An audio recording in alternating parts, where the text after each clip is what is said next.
Aproveitando que vocês estão de pé, vamos fazer a leitura do texto básico da nossa palavra desta noite. Eu imagino que seja o texto de âncora também, deste propósito que vocês estão fazendo aqui na igreja, dessa campanha, que eu não tenho dúvidas que é o direcionamento do Senhor. João capítulo 15, nós estaremos lendo só o verso 15 e o verso 16. Para aproveitarmos o máximo possível o tempo. Amém? Vamos fazer uma leitura juntos, vocês acompanhem. Já vos não chamei servos, porque o servo não sabe o que faz o seu senhor, mas tenho-vos chamado amigos, porque tudo quanto ouvi de meu Pai vos tenho feito conhecer. Não escolhestes a vós a mim, mas eu vos escolhi a vós, e a vós nomeei, para que vades e deis fruto, e o vosso fruto permaneça, a fim de tudo quanto em meu nome pedirdes ao Pai, Ele vos conceda. Deus Pai, Senhor querido, neste momento oramos a Ti, Senhor. Eu coloco esta palavra na Tua presença, eu me coloco diante do Senhor aqui neste altar, Senhor Deus, continua manifestando a Tua presença aqui, Pai, como já está sendo manifestada até agora. Espírito Santo, Senhor, é bem-vindo neste lugar. Visita corações aqui nesta noite, Senhor. O Senhor sabe da necessidade de cada um. O Senhor sabe dos desejos que passam no coração de cada um dos Teus filhos. O Senhor sabe a necessidade que cada um aqui precisa, Pai querido. E cria nesta noite um ambiente propício, Pai, para que possamos ouvir e entender a Tua palavra, Senhor, e guardá-las, escrevê-las na tábua do nosso coração, Senhor. Esse é o pedido que eu faço. Senhor, me dá orientação, me dá direcionamento, me dá discernimento, Senhor. Que eu seja fiel à Tua palavra, Senhor. Que eu seja fiel à Tua orientação, Pai querido, e ao Teu querer, Pai. Que eu diminua aqui nesta noite, mas que o Senhor cresça, que o Senhor venha nos usar como instrumento do Senhor, como instrumento para trazer uma palavra de orientação, uma palavra de edificação, uma palavra de sustentação para o Teu povo, Pai. Assim eu oro e peço em nome de Jesus. Amém e amém. Os irmãos podem ficar à vontade, podem estar sentados. Eu louvo a Deus por mais um dia estar aqui com os irmãos da igreja. Louvo a Deus pela vida do pastor Jesuíno, pastora Noêmia, todo o corpo de obreiros aqui da igreja, os irmãos. A bênção do Senhor esteja sempre sobre a vida de vocês e sempre sobre esta igreja. Meus irmãos, conforme o direcionamento do nosso pastor, que durante alguns dias vocês estarão aqui trabalhando sobre algumas temáticas. Eu venho sendo fiel a essa temática e sendo fiel a essa orientação do nosso pastor, para que possamos falar sobre como alcançar algo em nossas vidas. E em especial, como o pastor tinha me dito, ele falou assim: olha, Fábio, nós estamos lá com uma campanha, com um propósito, tá? De orientar, de estimular a igreja, baseado na Bíblia. Que nós precisamos ter um lar, a gente precisa ter algo para dizer: é meu, é minha casa, é minha conquista. Para a gente ter o nosso refúgio terreno aqui, para a gente ter mais tranquilidade. A gente precisa, às vezes, instigar o povo, despertar no povo esse desejo, essa vontade de pensar em algo aqui nesta terra, enquanto estivermos aqui. Eu não tenho dúvidas que Jesus vai voltar a qualquer momento. Isso pode acontecer a qualquer momento. Nós temos que estar preparados, a nossa vida espiritual tem que estar preparada. Mas enquanto estivermos aqui nesta terra, enquanto estivermos debaixo da mão do Senhor aqui nesta terra, nós temos que aprender e entender o que é viver debaixo das bênçãos do Senhor, o que é viver tudo aquilo de bom que Deus tem para nós aqui nesta terra. A palavra do Senhor diz: busque o reino de Deus e a sua justiça, e todas essas coisas serão acrescentadas. É acrescentar a moradia, é acrescentar o sossego, é acrescentar a tranquilidade, é acrescentar a saúde, é acrescentar os filhos, é acrescentar a provisão. Que Deus tem coisas boas para nós aqui nesta terra. nós não sabemos o direcionamento. Meus irmãos, a primeira coisa, nós precisamos entender quem nós somos. E nós somos filhos. A palavra do Senhor diz: eu não os chamo mais de servos. Eu não os chamo mais de servo, porque o servo não conhece as coisas do Senhor. O verso 15 diz isso. Mas temos chamado amigo. Então nós temos que saber quem nós somos. E eu vou mais, a palavra do Senhor diz que nós somos filhos. Então nós somos filhos do Deus Altíssimo. É a primeira coisa que nós temos que saber. Isso tem que estar convicto dentro de nós. Nós somos filhos de Deus. Então nós somos quem nós somos. E nós precisamos saber onde nós queremos chegar. Nós precisamos ter um alvo. Nós precisamos ter um objetivo. E ter direção, meus irmãos, é melhor do que ter velocidade. Quem não tem direção não sabe aonde quer chegar. Nós precisamos saber aonde queremos chegar. Porque a partir do momento que a gente sabe onde a gente quer chegar, a gente sabe qual é o caminho. E quem não sabe a direção, qualquer caminho serve. Mas nós temos Deus na nossa vida. Nós sabemos quem nós somos e aonde nós queremos chegar. Nós sabemos qual caminho nós devemos trilhar. Existem caminhos, mas será que todos os caminhos são corretos? Será que todos os caminhos são bons? E a palavra do Senhor nos adverte: ei, nós temos que dar frutos, nós temos que frutificar aqui, frutos para nós, para a nossa vida, para nós deleitarmos, para nós aproveitarmos. Mas frutos também, meus irmãos, para as pessoas olharem para nós e ver a diferença. Não para o nosso orgulho, não para a nossa soberba, mas as pessoas precisam olhar para nós e ver: olha, são abençoados, são prósperos. É porque nós temos direção.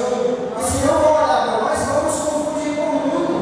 Que povo desorientado é esse?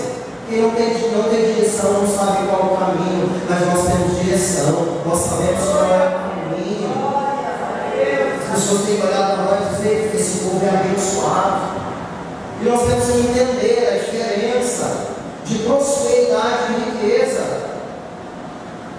O povo de Deus tem que ser próspero, porque a palavra do Senhor traz promessas de prosperidade. É a palavra do Senhor. E a própria palavra diz que Deus zela por essa palavra, e Ele é o cumpridor dessa palavra em nossas vidas. Nós temos que ser prósperos em Deus, mas às vezes temos que entender. Às vezes a prosperidade do Senhor não chegou até nós, porque às vezes nós não entendemos alguns mistérios. Às vezes nós não andamos nesses caminhos, porque essa prosperidade não chegou. E muitos ficam buscando riquezas, não sabem a diferença entre riqueza e prosperidade. Meus irmãos, prosperidade é ter tudo que eu preciso, na medida certa, na quantidade certa, de forma equilibrada. Riqueza é ter muito de uma coisa só. Mas o que adianta ter muito de uma coisa só e não ter nada nas outras áreas da nossa vida? Nós temos que ser prósperos familiarmente. Nós temos que ser prósperos, sim, ter comida na mesa, ter alimento, mas deitar em paz, logo pegar no sono, dormir a noite inteira. Termos família. O que adianta ter palacetes e não ter família? O que adianta? Augusto Cury diz: o que adianta ter dinheiro para comprar o mundo inteiro e não consegue comprar paz? Mas nós temos um refúgio, nós temos uma fortaleza, nós temos um socorro bem presente. Às vezes nós desejamos as coisas dos outros e não entendemos. Às vezes precisamos olhar mais no espelho: ô Senhor, obrigado pela prosperidade. Meu Senhor tem me dado tudo que eu preciso. Eu tenho saúde, eu tenho uma casa, eu tenho filhos. Quantos têm um império e não tem a dádiva de pegar um filho nos braços? Quantos dominam o mundo, mas não têm a paz de sentar na mesa com os familiares? Às vezes confundem prosperidade com riqueza. Sabemos que Deus é justo e Ele não dá nada a ninguém que não merecemos. Precisamos abrir portas de bênção em nossas vidas. Permitir que Deus age em nossas vidas. vidas. Às vezes não abrimos portas de bênçãos, e pelo contrário, às vezes abrimos portas de maldição em nossas vidas. Nós precisamos entender que nós precisamos abrir portas. Deus é justo, meus irmãos. Ele é justo a ponto de não abençoar injustamente quem não merece. Deus é justo, Ele é cumpridor da sua palavra. Às vezes queremos bênção, às vezes queremos provisão, mas estamos fazendo a nossa parte? Estamos atentamente ouvindo e obedecendo a palavra do Senhor? Às vezes pedimos: Senhor, eu quero bênção, mas eu estou semeando. Deus deixou a lei da semeadura estampada na palavra do Senhor. Nós precisamos ter comportamento para que Deus possa agir em nossas vidas e cumprir a sua palavra. Nós não colhemos aquilo que não plantamos. Muitos negligenciam os mandamentos financeiros previstos na Bíblia. Tem muitos que até evitam falar de dinheiro na Bíblia. O dinheiro é coisa do diabo, o dinheiro é coisa maldita. Meus irmãos, onde vocês viram isso? Na minha Bíblia não diz que dinheiro é do diabo, que dinheiro é coisa maldita. Pelo contrário, o que é maldito é como cuidamos, como administramos e como agimos com ele, como nos comportamos com ele. Bênçãos materiais é coisa dos céus para a nossa vida. É o que você faz com isso que mostra quem você é. Deus é cumpridor diariamente da sua palavra. E nesse momento, meus irmãos, falar sobre prosperidade, falar sobre conquistar bens aqui nesta terra, é primordial nós falarmos das sementes da prosperidade. E a Bíblia fala sobre duas sementes de prosperidade, fala sobre dízimos e ofertas. É a lei da semeadura, meus irmãos. Você planta amor, você colhe amor. Você planta gratidão, você colhe gratidão. Então eu preciso ganhar dinheiro para eu comer dinheiro. A Bíblia fala de dízimos e ofertas. Nessa noite, especificamente, como o segredo de alcançar as bênçãos do Senhor, uma das coisas que nós temos que fazer, uma das iniciativas que nós temos que fazer de forma terrena para abrir chaves no universo espiritual, é abrirmos o nosso coração e cumprirmos a palavra do Senhor e sermos fiéis a Deus nos nossos dízimos e nas nossas ofertas. Meus irmãos, eu fiz uma listagem de alguns versículos na Bíblia que eu encontrei falando sobre dízimo. A Bíblia está cheia. No Velho Testamento nós temos no livro da lei, lá em Números 18, 21 a 32, fala sobre dízimo. Foi o primeiro momento registrado sobre dízimo. No livro de Neemias fala sobre dízimo, 13 e 12. No livro dos livros poéticos, Provérbios 3, 9 e 10, fala sobre contribuição, fala sobre dízimo, sobre ofertas. Malaquias 3, 8, 12. Coloca esse texto aí em especial. Malaquias 3, verso 8, 12. Fala sobre dízimo.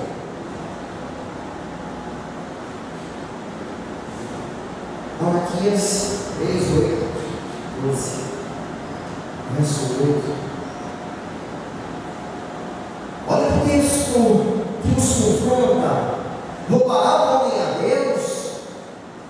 Todavia vós me roubais. Deixa eu falar uma palavra. Disseram, já é Deus falando. Em quem te roubamos? Daí da idade. Nossa, eu? Roubar a Deus? O que eu estou roubando a Deus? Aí o Senhor está dizendo, nos dízimos e nas ofertas, próximo versículo. Com maldições sois amaldiçoados, porque a mim me roubais. Sim, toda esta nação. Próximo versículo. Trazei todos os dízimos na casa do tesouro, para que haja mantimento na minha casa, e depois fazer prova de mim, diz o Senhor dos Exércitos, se eu não vos abrir as janelas do céu, e não derramar sobre vós uma bênção tal, que até não haja lugar suficiente, e por causa de vós repreenderei o devorador, e ele não destruirá os frutos da vossa terra, e a vossa vide no campo não será estéril, diz o Senhor dos Exércitos.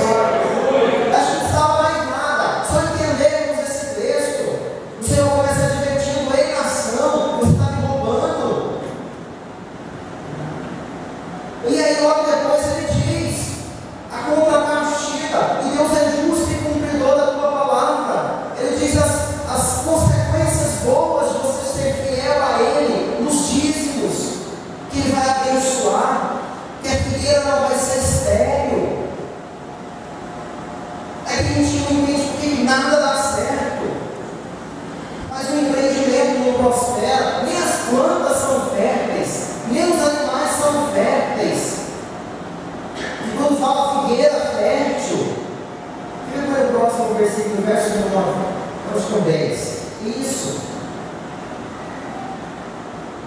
Depois que você prova de mim, diz o Senhor, vai abrir as janelas do céu, vai derramar bênção. 11. Vai repreender o devorador.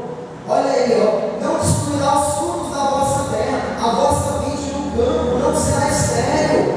Os seus empreendimentos irão crescer, vão ser prósperos. Quando está falando que a sua vide não vai ser estéril, vide é fonte de renda, vide é a sua atividade, vide é o seu empreendimento, vide é o seu emprego, vide é aquilo que você faz para se sustentar. Ela vai ser fértil. Ela não vai ser estéril, não. Está dizendo, ei, a fonte de renda nunca vai secar, a provisão nunca vai secar, sempre vai ter. E tem muitas pessoas negligenciando isso. No Novo Testamento eu encontrei textos falando sobre dízimos. Lá em Mateus 23 fala sobre dízimos, Hebreus 7 fala sobre dízimos, 1 Coríntios fala sobre dízimos. Meus irmãos, a prática do dízimo na Bíblia, ela é anterior à lei cerimonial. Lá em Gênesis 14 a gente encontra resquícios dos primeiros dízimos entregues na casa do Senhor, entregues na casa do tesouro. Nós encontramos as primeiras recomendações do Senhor para entregar os dízimos. Olha esse texto aí, Gênesis 14. Vai lá para o Gênesis 14, 20. Vamos para o verso 20. Olha, nos primeiros registros. Bendito seja o Deus Altíssimo, que entregou os teus inimigos nas tuas mãos. Então Abraão deu-lhe o dízimo de tudo. Deu o dízimo de tudo. O dízimo não foi incluído não como lei, mas como maneira de Deus de prover o sustento da tribo de Levi. São os primeiros históricos que nós encontramos. E quem é a tribo de Levi na Bíblia? A tribo de Levi simboliza nos tempos atuais os nossos pastores, os dirigentes de igreja, os missionários, aqueles homens e mulheres que estão vivendo da obra. A tribo de Levi, conforme está pré-estabelecido nos livros do Antigo Testamento, foram as pessoas que Deus designou para cuidar do templo, eram os responsáveis pela liturgia, os responsáveis pelo culto. Trazendo nos tempos atuais, é o pastor da igreja. E Deus está dizendo, ei igreja, você tem que manter os meus, você tem que manter os meus pastores, você tem que manter a minha igreja. E muitas pessoas não entendem a recomendação do Senhor sobre dízimo. Meus irmãos, há leis espirituais por trás desse mandamento do Senhor. O dízimo foi incluído na Bíblia, meus irmãos, porque tinha uma importância. E o dízimo, meus irmãos, não é o tamanho, não é a quantidade, não é o vulto. Porque nós sabemos que Deus é dono de tudo, Ele é dono do ouro, Ele é dono da prata. Se Deus quiser mandar a provisão direto do pastor, Ele manda. Se Deus quiser colocar direto na mesa do pastor, Ele coloca. Mas é uma forma de Deus dizer, eu entendi esse contexto, Deus dizer, ei, eu vou provar a fidelidade do meu povo, eu vou provar a fidelidade da minha igreja, se eles são fiéis a ponto de manter o meu servo, se eles são fiéis a ponto de manter o pastor, se eles são fiéis a ponto de manter a igreja. Inclusive essa igreja, a primeira vez que eu vim aqui, falei, meu Deus, como esses irmãos são fiéis. Esse tempo é a prova do quanto vocês são fiéis ao Senhor. Porque esse templo aqui foi construído num tempo recorde, num local onde ninguém acreditava. Quantas pessoas não acreditavam na congregação de Medeiros? Isso não vai render, isso não vai prosperar, isso não vai dar em nada, como muitas outras congregações nessa cidade. Mas Deus honrou o esforço de cada um. Deus honrou o dízimo e a oferta que foi entregue. Está aqui o dízimo e a oferta de vocês. E depois muitos ainda negligenciam. Diz, Senhor, eu quero para mim. Mas o que você está dando para o Senhor? O que você está entregando para o Senhor? Meus irmãos, no Novo Testamento, o próprio Jesus fala de dízimo. Mateus 23,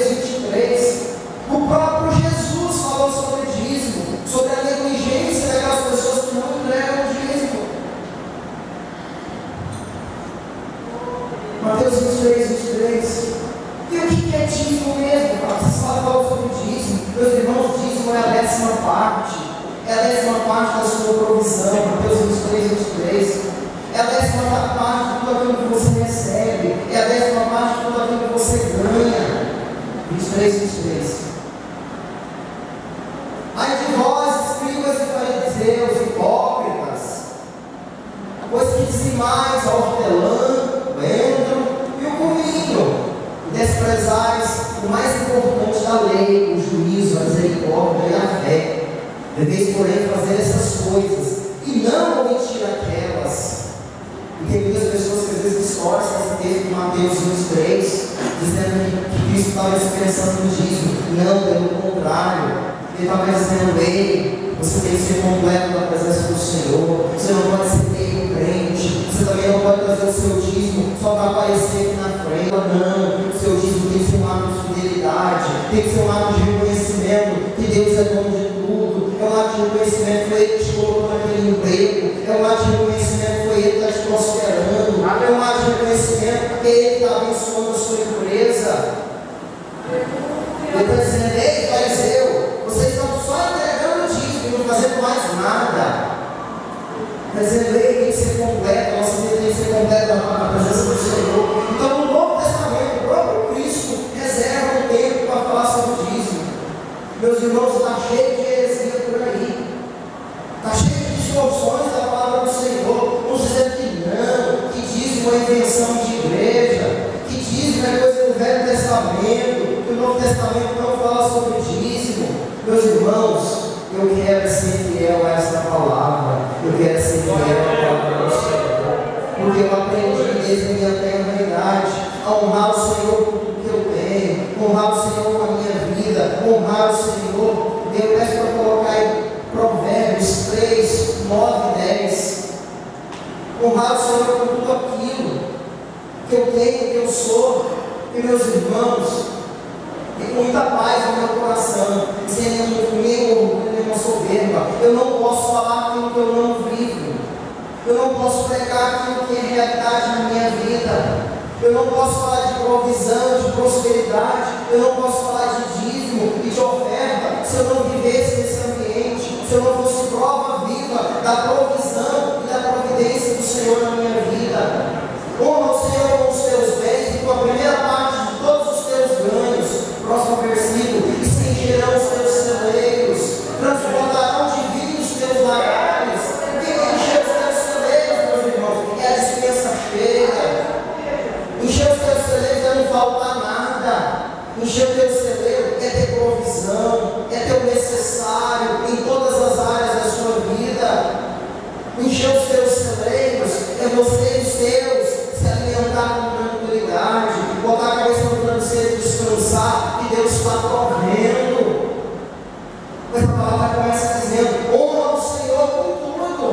É honrar com tudo mesmo, com as primícias. O Senhor é o melhor, o Senhor tem que ser o primeiro. É o melhor fruto, não é o defeituoso, não é o resto, não é a sobra. Deus não precisa de sobra para fazer a obra dele aqui nesta terra. Deus não precisa de sobra. E Deus não precisa também de ostentação. Deus precisa de coração quebrantado e contrito. Deus precisa de coração convertido, que traz a oferta no altar do Senhor como um ato de fidelidade, entendendo que é mandamento. Meus irmãos, eu cresci numa pequena cidade, Maralina, lá em Goiás, e que muitos dos irmãos da igreja, da zona rural, sempre no culto de ceia, tinham o costume de ler o relatório dos dízimos da igreja. Eu não me esqueço desses relatórios. Irmão fulano de tal, tantas quartas de farinha, ciclano, tantas rapadura, fulano, tantas latas de manteiga, fulano, um saco de arroz, o outro, tantas galinhas. Meus irmãos, a dispensa da igreja era quase como uma barracão que tinha lá. Era o dízimo dos irmãos. Era o Provérbios 3:9. Honra o Senhor com os teus bens e com a primeira parte de todos os teus ganhos. Aquele povo às vezes não tinha dinheiro em espécie, mas ele sabia: ó, a 10ª parte das lavaduras do Senhor, a 10ª parte das farinhas do Senhor, a 10ª parte do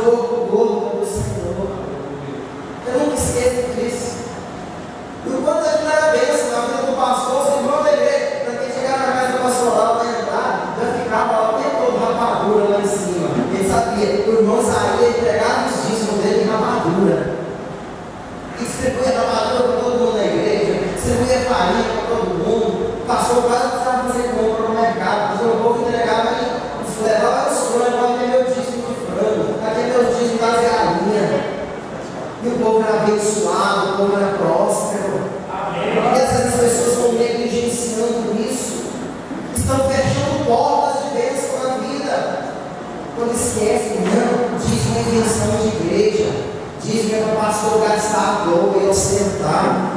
Meus irmãos, eu digo algo para vocês. A palavra do Senhor diz que nós temos que prestar conta, nós temos que dar conta de tudo que nós fizemos aqui nesta terra. E quanto mais é dado, mais é confiado, mais tem que prestar conta. Eu não me preocupo com o que o pastor faz ou deixa de fazer com os recursos da igreja. É problema dele com Deus. Eu não estou nem um pouco preocupado com o que o meu pastor faz ou deixa de fazer com os dízimos da igreja. Eu estou cumprindo a minha parte. Agora eu não vou deixar de ser abençoado por suspeitas ou porque achar que o pastor não sabe investir o dinheiro da igreja. Não é meu problema, é azar dele. É Deus que vai cobrar dele. Eu não me preocupo e nunca me preocupei com o destino do dinheiro da igreja. Mas eu tenho certeza que é muito bem aplicado. Eu tenho certeza que são homens e mulheres convertidos de verdade. Eu não tenho dúvida do bom uso do dinheiro da igreja. Inclusive, há quase 10 anos eu faço parte do conselho fiscal da nossa igreja. E todo mês eu olho os relatórios de todas as igrejas, inclusive da igreja de vocês. Eu sei o que entra de dízimo, de oferta, eu sei o que é gasto nas igrejas. E eu vejo quanto nossos pastores são responsáveis. E ai deles se não forem. Ai deles, o pastor sabe disso. Eu tenho dó do pastor que negligencia o dinheiro da igreja. Ele vai ter que prestar conta, não é para nós não. Ele vai ter que prestar conta para Deus. Então eu não me preocupo com o destino. Eu não vou deixar de ser abençoado. Eu não vou deixar de entregar aquilo que é mandamento do Senhor por causa de outras pessoas. E aí às vezes a gente vai perdendo bênçãos. O dízimo não é uma questão meramente financeira, mas trata-se do reconhecimento de tudo que existe é de Deus. Meus irmãos, Ageu 1, esse livro de Ageu, meu Deus, esse livro é impactante. Às vezes a gente gosta de cantar, de pregar, de dizer, olha, a glória da segunda casa é melhor do que a glória da primeira. Mas se a gente for analisar o contexto, está dentro daquele contexto. Olha Ageu 2, foi uma palavra de advertência. Por que Deus falou que a glória da segunda casa seria maior do que a da primeira? Porque aquele povo, aquela primeira geração, tinha negligenciado os mandamentos do Senhor. Aquele povo tinha desviado o olhar. E Deus puniu aquele povo. Depois diz, olha, eu vou permitir um novo tempo. Mas agora pelo menos você não está convertido. Assim fala o Senhor dos Exércitos, dizendo, esse povo diz, não veio ainda o tempo que a casa do Senhor deve ser edificada. Próximo. Veio, pois, a palavra do Senhor por intermédio do profeta Ageu, dizendo, porventura é para vós tempo de habitarmos nas vossas casas forradas, enquanto essa casa fica deserta? Ora, pois, assim diz o Senhor dos Exércitos, considerai os vossos caminhos. Vai dizendo, ei, presta atenção nos seus caminhos. Próximo versículo. Semeais muito e colheis pouco. Comeis, porém nunca se farta. Ou seja, está comendo, está sempre com fome. Bebe, mas está sempre com sede. Veste, porém ninguém se aquece, mesmo vestindo está tão com frio. E o que recebe salário, recebe um saco furado. Olha a consequência, pode deixar isso aí. Olha a consequência de quem entrega dízimo na casa do Senhor. Deus está dizendo, ei, você está semeando, você está trabalhando, você está comendo o pão das dores, não adianta nada. Pode trabalhar feito um doido aí, não vai prosperar, não vai ser abençoado. Está semeando muito, ou seja, está em vão, o que adianta trabalhar muito, não está vendo o resultado. Você está comendo, nunca se farta, ou seja, nunca é suficiente, todo mês está faltando, todo mês falta, todo mês tem um aperto. E aí ele ilustra mais, ó, você está vestindo, mas está sempre com frio, está sempre faltando algo na sua vida. Deus estava dizendo para aquele povo, está sempre faltando algo. Recebe o salário, mas é um saco de terra furado, um saco furado. Tudo que ganha, ó, some. Tudo que ganha, some. Meu Deus, o que está acontecendo? Lembra do mandamento do Senhor. Honra ao Senhor com as primeiras coisas. Honra ao Senhor com as primícias. Entenda que a casa do Senhor é primeiro e não o segundo. Entenda que o Senhor é o primeiro e não o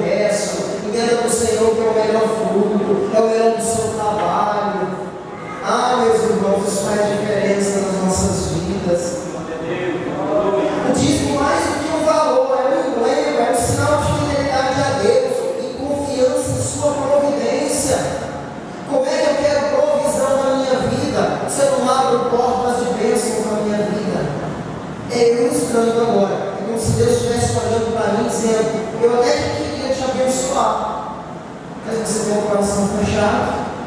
Eu até que queria abrir uma porta nova de emprego na sua vida, de você ganhar mais, mas você não é fiel nem um pouco. O que adianta eu colocar muito na sua vida? Eu buscando, Deus olhando para a vida de muitos, dizendo: olha,